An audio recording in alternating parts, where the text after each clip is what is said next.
2026 সালের মার্চ মাসের একদম শেষের দিকের ঘটনা। পূর্ব ইউরোপের আকাশ তখন বাইরে থেকে দেখলে একেবারেই শান্ত, সবকিছু স্বাভাবিক মনে হচ্ছিল। কিন্তু সেই শান্ত আকাশের ভেতরে ঘটছিল এমন কিছু যা সাধারণ চোখে ধরা পড়ার মতো নয়। ঠিক সেই সময় ইরানের আকাশসীমার প্রায় 13 কিলোমিটার উচ্চতায় এক অদ্ভুত কার্যক্রম চলছিল, যা বাইরে থেকে বোঝার উপায় ছিল না। ইরানের সীমান্ত এলাকা জুড়ে তাদের সামরিক হেলিকপ্টারগুলো নিয়মিত টহল দিচ্ছিল।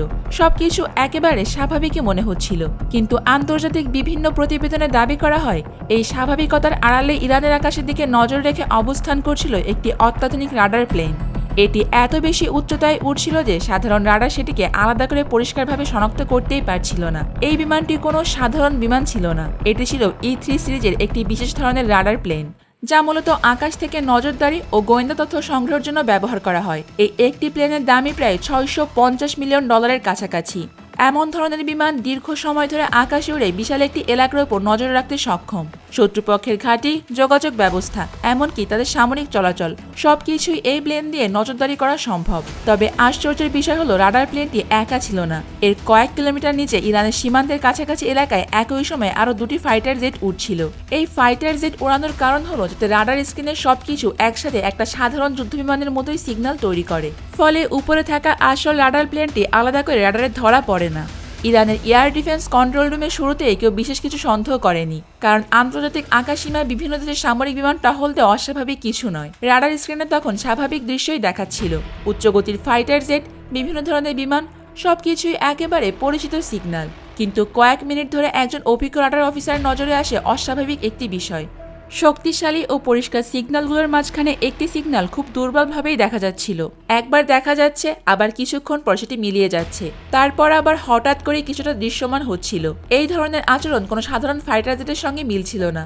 সাধারণত ফাইটার জেটের সিগন্যাল স্থির ও পরিষ্কার থাকে, কিন্তু এখানে মনে হচ্ছিল আকাশের আরও অনেক উপরে এমন কিছু রয়েছে যেটিকে রাডার পুরোপুরি ধরতে পারছে না।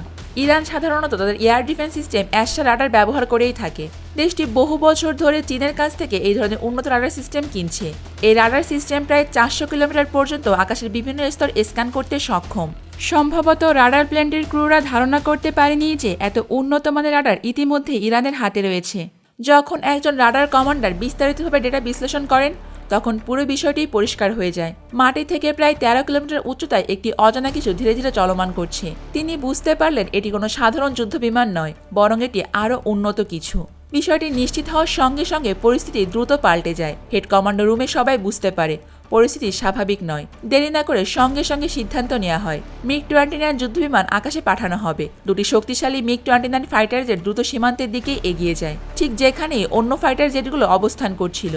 খুব অল্প সময়ের মধ্যেই দুই পক্ষের যুদ্ধবিমান আকাশসীমার দুই পাশে মুখোমুখি অবস্থানে দাঁড়িয়ে যায়। রাডার প্লেনটি তখনও স্বয়ংক্রিয়ভাবে তথ্য সংগ্রহ চালিয়ে যাচ্ছিল। এর মধ্যে ইরানের এয়ার ডিফেন্স ইউনিটে একটি গুরুত্বপূর্ণ সিদ্ধান্ত আসে। নির্দেশ দেওয়া হয় S-300 এয়ার ডিফেন্স সিস্টেম প্রস্তুত রাখতে। S-300 হল বিশ্বের অন্যতম শক্তিশালী আকাশ প্রতিরক্ষা ব্যবস্থা, যা সাধারণত রাশিয়ার কাছেই দেখতে পাওয়া যায়। এই সিস্টেমের বিশেষত্ব হলো একবার যদি টার্গেটের অবস্থান বের করা যায়, তাহলে মিসাইল নিজেই সেই লক্ষ্যবস্তুর দিকে এগিয়ে যেতে থাকে। যতই কাছে যায়, ততই আরও নিখুঁতভাবে টার্গেটকে লক করে। বিভিন্ন প্রতিবেদনে বলা হয়েছে লক্ষ্যবস্তু যতই লুকানোর চেষ্টা করুক না কেন, এই সিস্টেমের হাত থেকে বাঁচা অত্যন্ত কঠিন। কয়েক সেকেন্ডের মধ্যে আকাশে একটি মিসাইল ছুটে যায়, যার গতি ছিল প্রায় 2200 কিলোমিটার প্রতি ঘন্টা। কিছু সময় পর রাডার স্ক্রিনে দেখা যায় অজানা সেই সিগন্যালটি সম্পূর্ণ অদৃশ্য হয়ে গিয়েছে। ঘটনার পরপরই বিভিন্ন প্রতিবেদনে উল্লেখ করা হয় রাডার প্লেনটি ভুলবশত সীমান্তের খুব কাছে চলে গিয়েছিল। এটি কোনো পরিকল্পিত পদক্ষেপ ছিল না। অন্যদিকে ইরান পরিষ্কারভাবেই জানিয়ে দেয় তাদের আকাশ সীমা নিরাপত্তার বিষয়ে তারা কোনো আপোষ করবে না। এই ঘটনাটি বিশ্বজুড়ে সামরিক বিশ্লেষকদের মধ্যে নতুন করে আলোচনার জন্ম দেয়। আধুনিক যুদ্ধ এখন আর শুধু যুদ্ধবিমান বা সৈন্য সংখ্যার ওপরে নির্ভর করে না।